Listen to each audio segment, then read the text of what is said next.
ሁላችሁንም በጌታ በኢየሱስ ክርስቶስ ስም ሰላም እላችኋለሁ። እንኳን ለበዓለ ሃምሳ ወይንም ለመንፈስ ቅዱስ መምጣት እንኳን መጣህልን እንኳን ደህና መጣህልን ብለን ለማክበር ሁላችንን እግዚአብሔር በሰላም አደረሰን። ፓስተር ሄኒ እግዚአብሔር ይባርክህ። መሪዎች፣ ካውንስሉ መሪዎች ሁላችሁንም እግዚአብሔር ይባርካችሁ ማለት ፈልጋለሁ። በዚህ የተገኛችሁ ሁላችሁ በጣም ነው ደስ የሚለው። ክብር ለጌታ ይሁን። እግዚአብሔር ነው የረዳን፣ እንደዚህ አይነት ቀን የሰጠን፣ እሱን እጅግ አድርገን እናመሰግናለን። ምናልባት እዚህም ውስጥ እዚህም ያልተገኘ አማኝም ያልሆነ ሰው ስለዚህ ፕሮግራም ሲሰማ ምን ያስፈልጋል? አሁን መንፈስ ቅዱስን እንኳን መጣህልን እንደዚህ ምን በቃ እግዚአብሔር ነው፣ እግዚአብሔር ይመለካል እንደዚህ የሚል ጥያቄ እኛም ሊፈጠርብን ይችል ይሆናል። ሌሎችም እንደዛ ሊሉ ይችላሉ። ጌታችን መድኃኒታችን ኢየሱስ ክርስቶስ ሲወለድ ምስጋና ቀርቧል።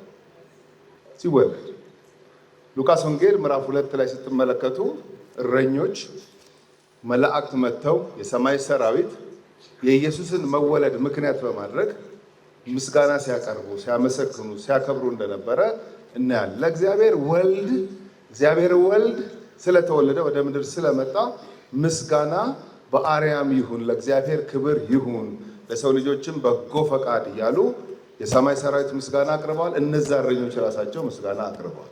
ተወለደ። ከተወለደ በኋላ ሽማግሌው ስምዖን ሲታቀፈው አሁን በቃ ባሪያህን አሰናብት ብሎ በወልድ ምክንያት ምስጋና አቀርበዋል። ሐና ያቺ አሮጊቷ ሴትዮ ያንን ቀን አይታ እግዚአብሔርን አከበረች፣ እግዚአብሔርን አመሰገነች ይላል። በወልድ መወለድ ምክንያት ምስጋና ቀርቧል።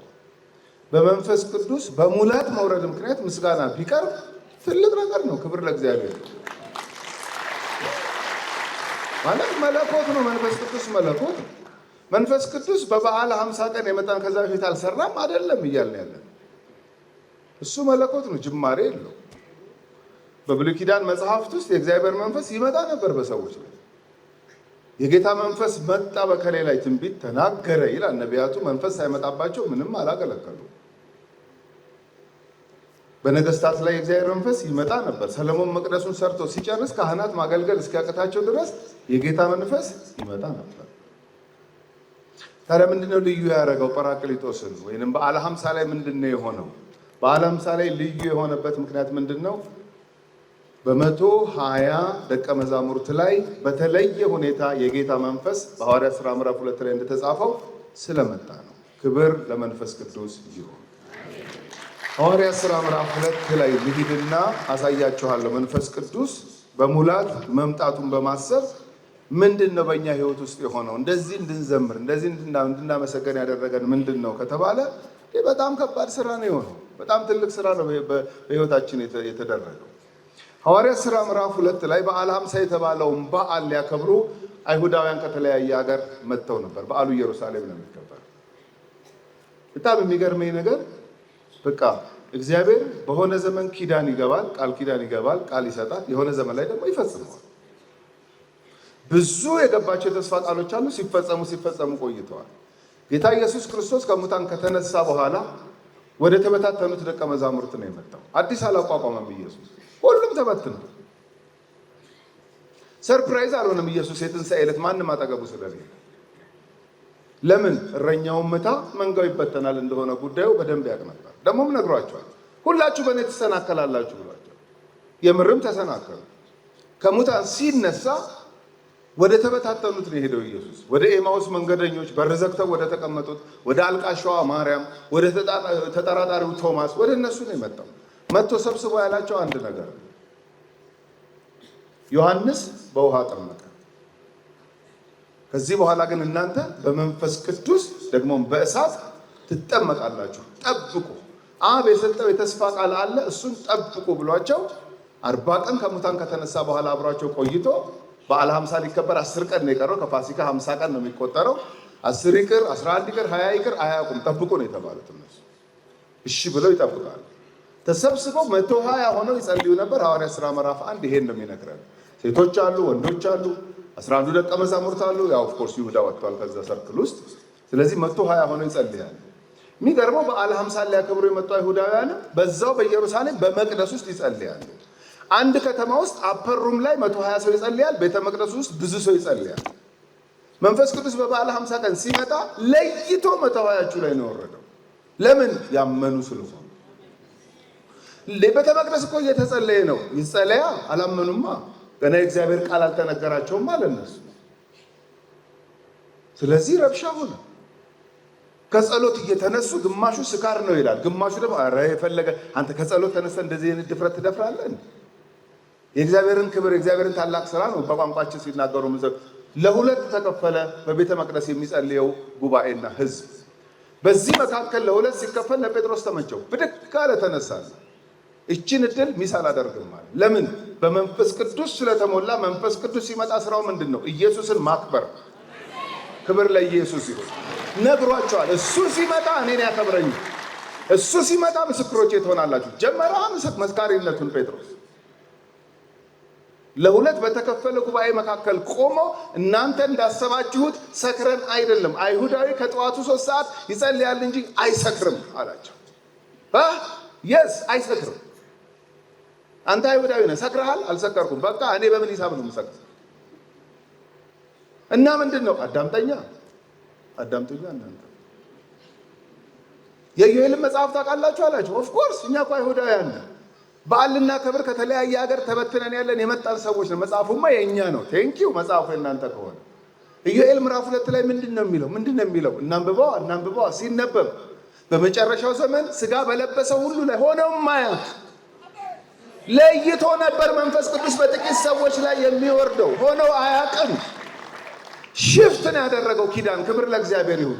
ነገር የተለወጠበት ቦታ፣ ሰዎች ዳግም የሚወለዱበት ታላቅ ስራ የሚሰራበት ነው የመንፈስ ቅዱስ መውረድ። ኢዮኤል ስለዚህ ዘመን ነው የተናገረው አላቸው። እውነት? አዎ ይሄ ነው አላቸው።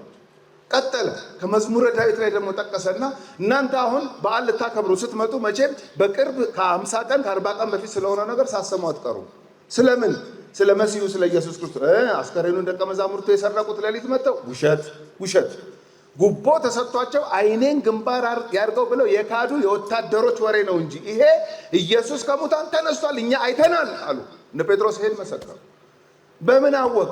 መዝሙር 16 ላይ ቅዱስህን መበስበስን ያይ ዘንድ አትተውም ያለው ዳዊት ስለገዛ ስጋው ነው? ሊሆን አይችልም። የዳዊት ስጋ እኛ ከተማ ተቀብሮ በስብሷል። ያልበሰበሰ የተነሳ ኢየሱስም ይባላል። መንፈስ ቅዱስ ሲመጣ ኢየሱስን ያከብረዋል። መንፈስ ቅዱስ ተሞልተን ሌላ ነገር ልንሰብክ አንችልም። ታርጌቱን አይስትም መንፈስ ቅዱስ። ከዛ ሰበካቸው። ከዛ በኋላ እያባበለ አይደለም 3000 ሰው ጌታን እንዲቀበል ያደርገው በራሳቸው ጥያቄ። ሰካራሞች ሆይ ያሉት ተቀየሩና ወንድሞች ሆይ አላሉም። መንፈስ ቅዱስ ሲመጣ እንደዚህ ነው ሰውን የሚቀየር። ሰካራሙላ ባለበት አፉ ወንድሞች ሆይ እንድን ዘንድ ምን እናድርግ? ቴንኪው እዚህ ስቴጅ ላይ እስክትመጡ ነበር የምጠብቀው አለ ጴጥሮስ። ከዛ በኋላ በጌታ በኢየሱስ ክርስቶስ እመኑ የኃጢአት ይቅርታ ታገኛላችሁ። ይሄን እኛ የተቀበልነውን መንፈስ እናንተም የሚመጣውም ትውልድ ገና ይቀበላል አለ። ከዛ 3000 ሰው ወደ ቤተ ክርስቲያን ተጨመረ። በበዓለ ሀምሳ ቀን ምንድን ነው የሆነው? ቤተ ክርስቲያን ተወለደች። 3000 ሰው ተወለደ። ክብር ለእግዚአብሔር። ወደ እግዚአብሔር ለያቸው 3000 ሰዎችን ታስታውሳላችሁ። ዘጸአት ምዕራፍ 34 ላይ ዘጸአት ምዕራፍ 32 ላይ ሙሴ ተራራ ላይ ቆየብን ብለው አሮንን ጥጃ ስራልን ብለው ማምለክ ጀመሩ። እግዚአብሔር ነገረው ለሙሴ እንደዚህ ያደረጉ። አዎ እስቲ ወርጄ ላያቸው። ወርዶ ሲያያቸው አድርገዋል። ስለዚህ ጥሪ ማድረግ ነበረበት ሙሴ። የእግዚአብሔር ወገን የሆነ ወደ እኔ ይምጣ ሲል የሌዊ ዘር ብቻ የሌዊ ነገድ ብቻ ነው ወደሱ የመጣው። ሌሎቹስ አንመጣም አሉ። ስለዚህ 3000 ሰዎች በዛን ቀን ሞቱ። ሙሴ በጠራው ጥሪ በጋበዘው ግብዣ ሲጠሩ እምቢ ያሉ 3000 ሰዎች ሞቱ። ጴጥሮስ በጠራው ግብዣ ሲጋበዙ እሺ ያሉ 3000 ሰዎች ዳኑ። ክብር ለእግዚአብሔር ይሁን። ሕግ እንደዚህ ነው፣ ጸጋ ደግሞ እንደዚህ ነው የሚሰራው። ዳነ 3000 ሰው ነው። 3000 ሰው ነው የተወለደው የዛን ቀን። በእድሜ ትልልቅ ሊሆኑ ይችላሉ፣ ግን ተወለዱ የዛን ቀን። በዓለ ሀምሳ ልዩ በዓል ነው። የቤተ ክርስቲያን መወለድ ነው። የአማኞች ትልቅ የተስፋ ቃል የተፈጸመበት ቀን ነው። ሰዎች ይወለዱ ነበር። 3000 ሰው በዛ። እኔና ባለቤቴ የመጀመሪያ ልጃችንን የወለድን ጊዜ የወለደች ጊዜ ልበል እንዴ? የወለድን ጊዜ ነው እንዴ? አብረን የወለድን እሷ በጣም እና ልጃችን የተወለደ ጊዜ ሆስፒታል ውስጥ ቁነጠነጣለሁ። ዴሊቨሪ ሩም ገብታለች። እሰማለሁ ዶክተሩ የሚለው ነርሶቹ የሚሉትን እየገቡ ያወጣል። ምንም ገባ አላለሁ እወጣለሁ። በቃ እንቆራጠጣለን። እኔ የምጠብቀው የጻን ልጅ ድምፅ ምናምን በቃ እንደዚህ ነው የምጠብቀው። ብጠብቅ በዛ ዞራለሁ፣ በጓሮ ዞራለሁ፣ በዚህ ዞራለሁ፣ በዛ መጨረሻ ላይ ነርሷ ና አለች። አቤት እንኳን ደስ አለ። ተቀየረ ሁሉ ነገር ነው የተቀየረው። ለምን ልጅ ነው የተወለደው። ናገባ አለች። ገቡ። ሕፃኑን አቀፍኩ። ከዛ ባይብል ኮሌጅ አብረውኝ የተማሩ ጓደኞቼ ሰሙና በነጋታው መጡ። እኔ አይታወቀኝም። እኔ እንዴት እንደሆንኩ አይታወቀኝም። ጠዋት ሲመጡ ሌላ ሰው ሆኛለሁ እና ትንሽ ተንኮለኛ ጓደኞች ነበሩ። መንፈስ ቅዱስ የተሞላ ትመስላለህ። የስ ልጅ ነው የተወለደልን። በዓለ ሃምሳ ማለት ምንድን ነው? ቤተ ክርስቲያን የተወለደችበት ቀን ነው። ክብር ለእግዚአብሔር ይሁን። ወደ ሲኦል ሲነዱ የነበሩ ሰዎች ሽፍት ያደረጉበት ቀን። እነዚህ 3000 ሰዎች ዕጣ ፈንታቸው ምን ነበር የሚሆነው? አልዓዛርና ባለጠጋው ትዝ ይላችኋል። ሉቃስ 16 ላይ ጌታ ኢየሱስ የተናገረው አልዓዛር የሚባልና ደግሞ አንድ ባለጠጋ ነበረ። ኖሩ ሞቱ። አልዓዛር በአብርሃም እቅፍ ሄደ፣ ባለጠጋው ወደ ሲኦል ሄደ። ሪል ነገር እኮ ነው። ጌታ ኢየሱስ ነው የተናገረው። ይሄ ከዛ ወደዚህ ለመነ፣ አይቻልም። ከዚህ ወደዚህ መሻገር አይቻልም። እሺ ሄዶ ይመስክርላቸው። ኧረ እዛ አለ የሚመሰክር፣ ከዚህ ቤት እዛ ያሉትን ካልሰሙ ከዚህ አይሰማም ብሎ በቃ ተዘጋ። በአብርሃም ኖ ምንም ኦፕሽን የለም አለው። 3000 ሰው እኮ ወዴት ከመሄድ ነው የተረፈው? ወደ ሲኦል ከመሄድ ተርፎ ወደ አብርሃም እቅፍ የተሻገረበት ቀን ነው የበዓለ ሃምሳ ቀን። ይሄ ታሪክ ያኔ ሆነ በቃ አይደለም፣ በእኛ ህይወት የተደገመ ታሪክ። ዳግም ባንወለድ የእግዚአብሔር መንፈስ ማደሪያ ባንሆን ኖሮ ይሄ አልነበረም ህይወታችን። ደግሞ ፒያሳ መሆኑ በጣም ገርሞኛል ይሄ ፕሮግራም። ለምን እንዴ? እኔ ዛሬ 35 ዓመት እዚህ ሰፈር ምን ሲያደርገኝ እንደነበር እኔ ነኝ። እኔ አሁን የበዓለ ሃምሳን ላከብር ከእናንተ ጋር፣ ክብር ለእግዚአብሔር ይሁን። አይሆንም ነበረ። ዳግም ባልወለድ አይሆንም። የመንፈስ ቅዱስ ማደሪያ ባልሆን አይሆንም ነበረ። መንፈስ ቅዱስ የኢየሱስ ክርስቶስን አዳኝነት ባያበራልኝ ኖሮ የኔም የእናንተም ታሪክ ሌላ ነበረ። እዚህ አንገናኝም ነበረ።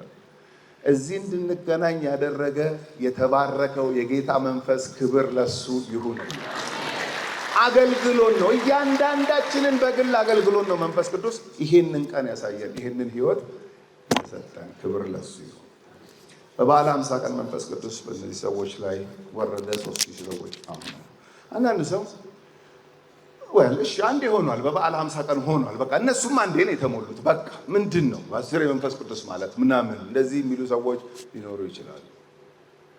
ይኸውላችሁ ሐዋርያቱ በበዓለ ሃምሳ ቀን በመንፈስ ቅዱስ ተሞልተው አገልግለው 3000 ሰዎች ድነው ምዕራፍ 3 ላይ ያ ሰው ተፈወሰ። እንዴት ሊሆን ይችላል? ግርግር ተፈጠረ። ምዕራፍ 4 ላይ በተለይ ሰዱቃውያን ስብሰባ አደረጉና እናስቁማቸው። ምን እንበላቸው? በዚህ ሰው ስም እኛ ጠላታችንን አውቀነዋል አሉ ሰዱቃውያን። ጠላታችን ጴጥሮስ አይደለም፣ ዮሐንስ አይደለም። እነሱ አፍ ውስጥ ያለ አንድ ስም አለ። ማን? ኢየሱስ የሚባል የኢየሱስ ስም ያዳኝነቱን ያክል አሰናካይ እንደሆነ ዛሬም ድረስ እንድታሉ ሰዎች ይሰናከላሉ በዚህ ስም። ለዚህ ነው መጥምቁ ዮሐንስ እስር ቤት ሆኖ ሲልክበት ኢየሱስ ጋር በእኔ የማይሰናከል ምንድን ነው? ብዙ ነው ስላሉ ነው የሚሰናከሉ። ምንም ነገር ብታወሩ ምንም የማይመስላቸው ሰዎች ኢየሱስ ስትሉ ብሽቅ የሚሉ ሰዎች አሁንም አሉ። እናስቆማቸዋለን። ኦኬ ጠሯቸው፣ ወደ ሸንጎ አምጥተው ሁለተኛ ምን በዚህ ሰው ስም እሺ ታስተምሩና ውርድ ካራሳችሁ ነግረናቸዋል ምናምን ሲሏቸው እኛ ተሰብስበን አይደለም የምንመልስላቸው፣ ራይት አዌይ ነው የምንመልስላቸው። ምንድን ነው የምትመልሱት? እንድንበት ዘንድ ከሰማይ በታች የተሰጠ ሌላ ስም የለም አሉ። ይሄው ነው። ዛቻቸውን ሳይፈሩ ከዛስ አስጠንቅቀናል።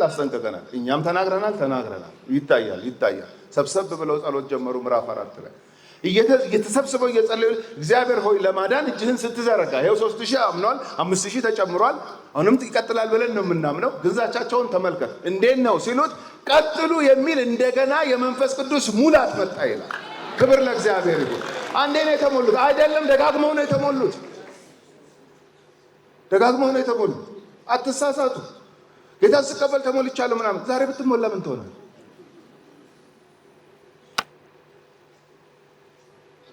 በኤፌሶን የነበሩ አማኞች ባመናችሁ ጊዜ መንፈስ ቅዱስን ተቀበላችሁ አላቸው ጳውሎስ። ሰምተንም አናውቅ አሉ። በሉ ልጸልይላቸው፣ ተሞሉ። በመልእክቱ ግን ምንድን ነው የሚላቸው? መንፈስ ይሙላባችሁ እንጂ በወይን ጠጅ አትስከሩ። ባለፈው ጸልዮላቸው ተሞልተው አይደለም እንዴ?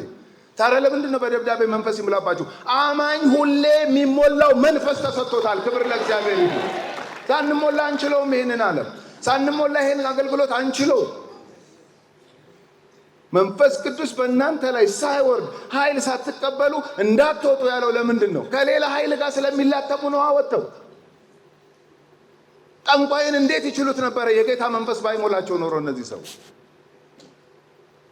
በሄዱበት ከተማ ሁሉ የታሰረ ከተማ ነበር። ሐዋርያው ጳውሎስ ሲያሳድድ ጌታ ነካው። ከዛስ አናንያ ሄደ፣ ጸልይለት ለዚህ ሰው። እንዴ እኮ አሳዳጅ ነው፣ አንተን ሳላዋራህ ነክቼዋለሁ፣ ጸልይለት። እንደዛ ነው እንዴ? ያ እንደዛ ነው አሰራሩ። ልጸልይለት፣ ጸልይለት። እሺ እጁን ጭኖ ሲጸልይለት መንፈስ ቅዱስ ተሞላ ይላል። ክብር ለእግዚአብሔር ይሁን። ተሞላ። ከዛስ ወጣ አገልግሎት ሲያገለግል ቆርኔሌዎስ ቤት ምንድን ነው የሆነው? ገና ስብከቱን ሳይጨርስ ነው በሰሙት ላይ የእግዚአብሔር መንፈስ የወረደው። በኢየሩሳሌም የነበሩ አይሁድ ክርስቲያኖች ተከራከሯቸው መጡ። ጴጥሮስን ተከራከሩ። ምንድን ነው አንተ ባውንደሪውን የምትጥሰው? በቃ እነሱ አሕዛብ፣ እኛ አይሁዳውያንን ይሄ ተከብሮ እንዲኖር እንፈልጋለን። አልፈ ሄደ የምትሰብከው ምንድን ነው? ደግሞ መንፈስ ቅዱስ ወረደ አሉ እና እሳት ይውረድ እና ምን ይውረድባቸው? የቆርኔሌዎስ ቤተሰቦች። አንዳንድ ሰው እኮ ማያናድድ ነገር ነው የሚያናድደው። ሰው ላይ እግዚአብሔር መንፈስ ወረደ ብሎ መናደድ ማለት ይሄ አጋንንት ነው፣ የጤንነት አይደለም።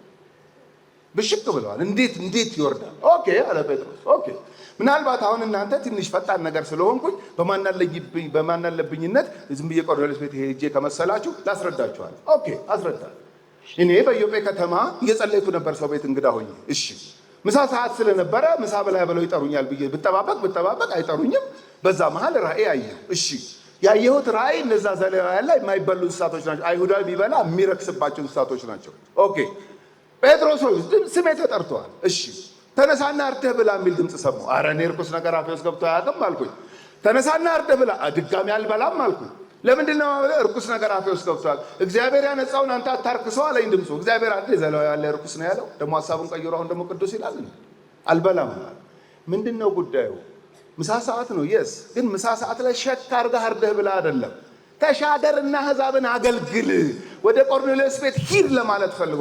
ታዲያ እነዛን እንስሳ ከማሳየት ጴጥሮስም ቀጥታ ቆርኔሌዎስ የሚባል ሰው እያለ ከነ ፋሚሊው ሊያምን ነው፣ ሂድና አገልግል አይለውም እንደ እግዚአብሔር? እኔ እንጃ። እኔም ባቃል ነግራችሁም ዙሪያውን ከመናከር ቀጥታ ቆርኔሌዎስ ቤት ተነስተህ ሂድ ማለት ይችላል። አላደረገውም። ያላደረገውን እኔ እንዴት ነው ማስረዳችሁ? ምንም አላውቀውም።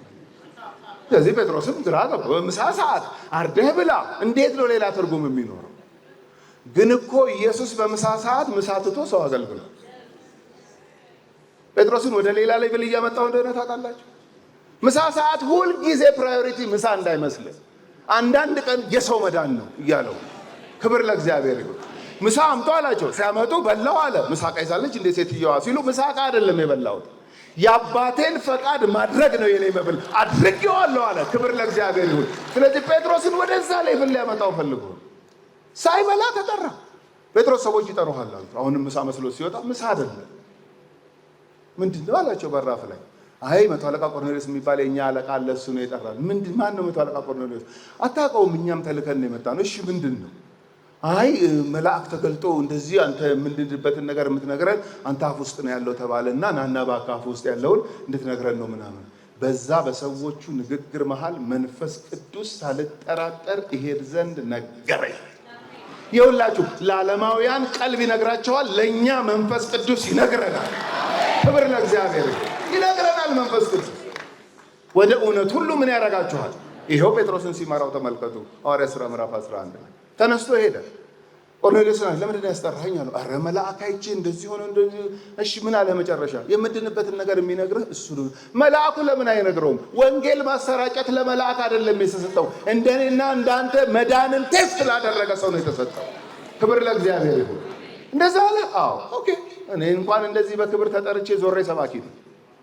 ይሄማ የክብር ጥሪ ነው በሎ አዳምጡኝ ብሎ መስበክ ሲጀምር እንደ በዓለ ሀምሳው ቀን ስብከቱን ሳይጨርስ በዓለ ሀምሳም ጴጥሮስ ነው፣ ልብ አድርጉ፣ ዛሬም ጴጥሮስ ነው እየሰበከ ያለው ቆርኔሌዎስ ቤት። ስብከቱን ሳይጨርስ በሰሙት ላይ የእግዚአብሔር መንፈስ ወረደ። ጉድ ብሎ ትንሽ ቀን ቆይልን ብለውት ቆይቶ አገር ሰላም ነው ብሎ ኢየሩሳሌም ሲመጣ ተሰምቶልሃል፣ ተሰምቶልሃል፣ ተሰምቶልሃል። ምኑ ይሄ ዝም ብለህ ማን አለብኝ ብለህ እየዞርክ እንትን የምታደርገው? ኧረ ተረጋጉ፣ ቆይ እስቲ። እንደውም ከመጀመሪያ ጀምሮ በተራ ገለጠላቸው ማለት ተረጋጉ የሚል ቃል አለው እዛ ውስጥ።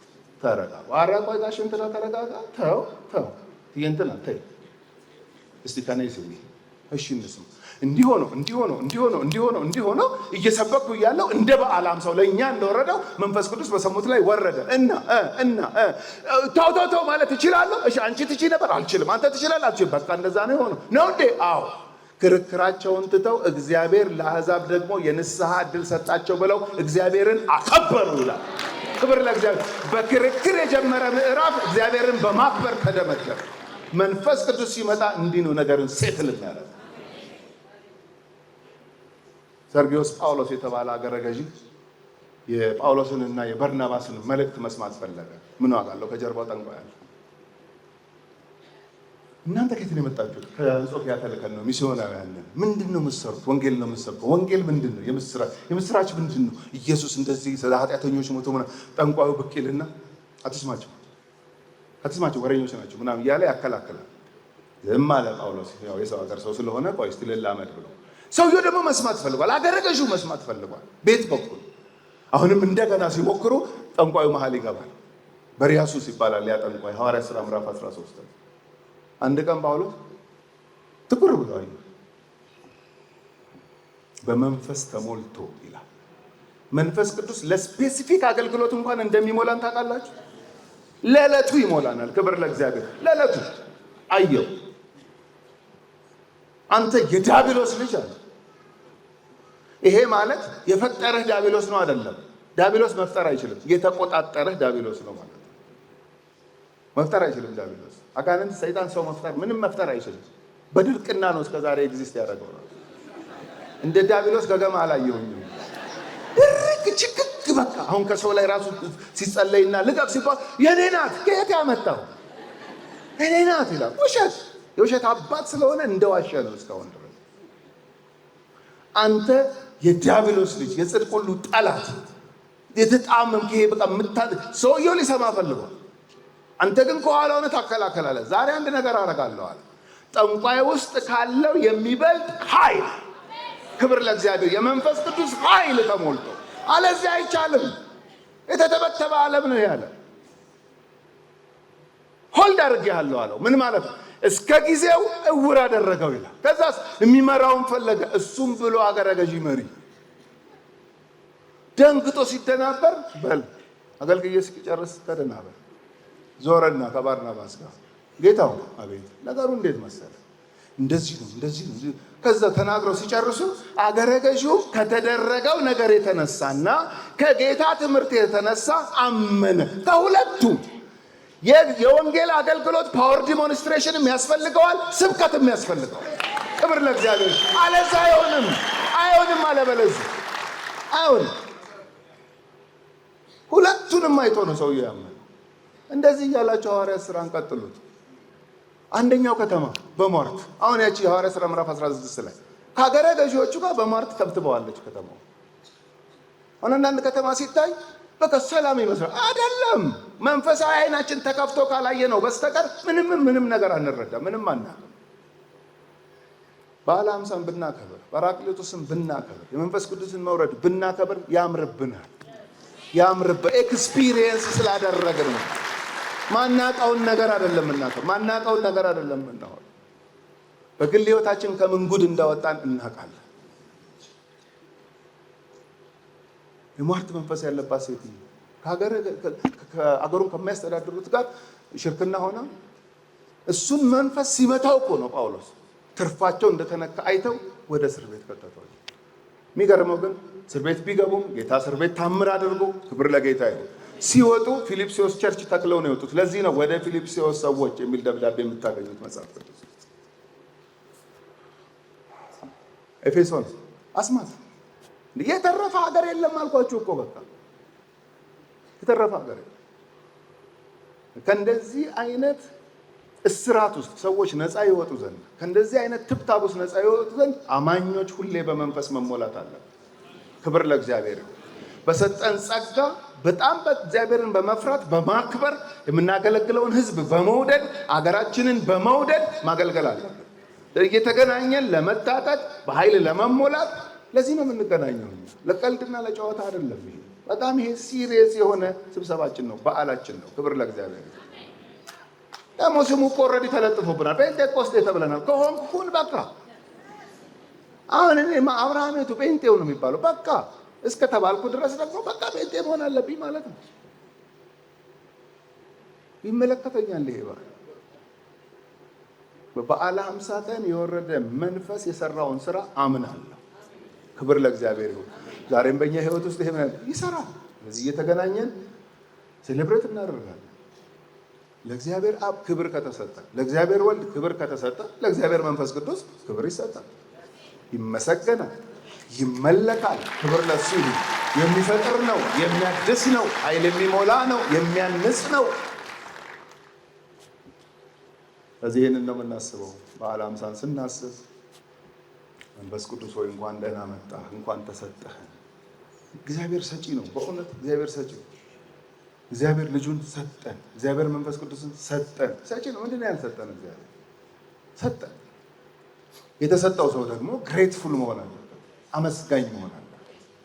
መጽሐፍ ቅዱሳችን ላይ ባመሰገኑ ሰዎች እግዚአብሔር ደስ ሲለው ምስጋናን የሚሰዋ እሱ ምን ያደርገኛል? መቆጠብ የለብንም። ከእግዚአብሔር እንዳልተቀበለ ሰው መሆን የለብንም። በፊቱ ተቀብለናል። አንድ ልጅ ነው ያለው እግዚአብሔር፣ አንድ እሱን ሰጠን፣ ምንም ሳያስቀር ማለት ነው። ቅዱስ መንፈስ አለ፣ ቅዱሱን መንፈስ ሰጠን። ወንድሞችን ሰጠን፣ እህቶችን ሰጠን። ክብር ለእግዚአብሔር ነው። ስለዚህ የተቀበልን ስለሆነ በእኛ ያምራል። ኔክስት ይር እንገናኝ።